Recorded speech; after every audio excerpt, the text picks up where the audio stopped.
Makikita natin sa ating latest satellite imagery na patuloy ngang kumikilos papalapit ng kalupaan ng ating bansa ang bagyong si Ada. At kanina alas 4 ng hapon, ang sentro nito ay tinatayang nasa layong 545 km silangan ng Hinatuan, Surigao del Sur.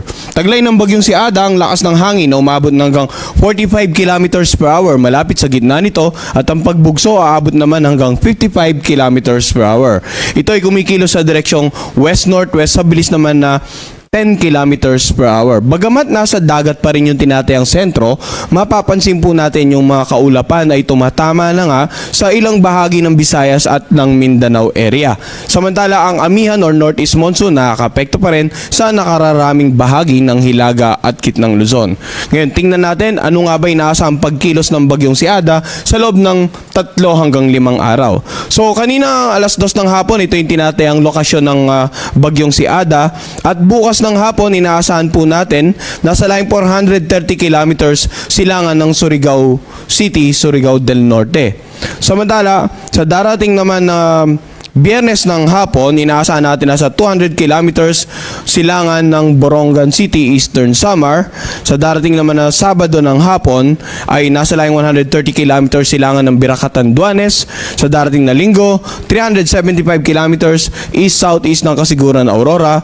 At sa darating naman na Lunes, 525 kilometers east ng Kasiguran, Aurora.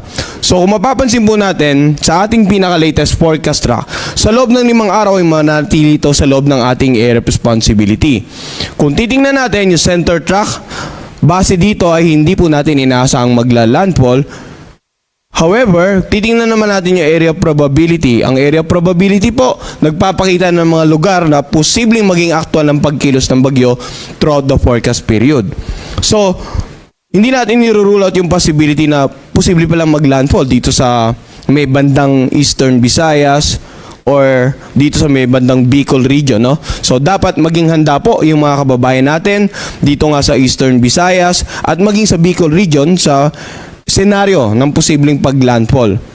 Bagamat yung closest approach, inaasahan natin sa dating na Sabado yung pinaka malapit sa landmass dito nga sa Biracatan, Duanes. So ito yung inaasahang pagkilos. At dahil po dito, no, hanggat maaari huwag nang pumalawat yung mga kababayan nating mangisda at yung mga may malit na sakyang pandagat dito po sa mga karagatan sa silangang bahagi ng Visayas, ng northeastern part ng Mindanao at ng Bicol region. Dahil nga inaasahan natin yung paglapit ng bagyong si Ada, dagdag pa dyan yung amihan ay magdudulot nga ng katamtaman hanggang sa maalong karagatan dito po sa silangang bahagi, sa mga karagatan sa silangang bahagi ng ating bansa.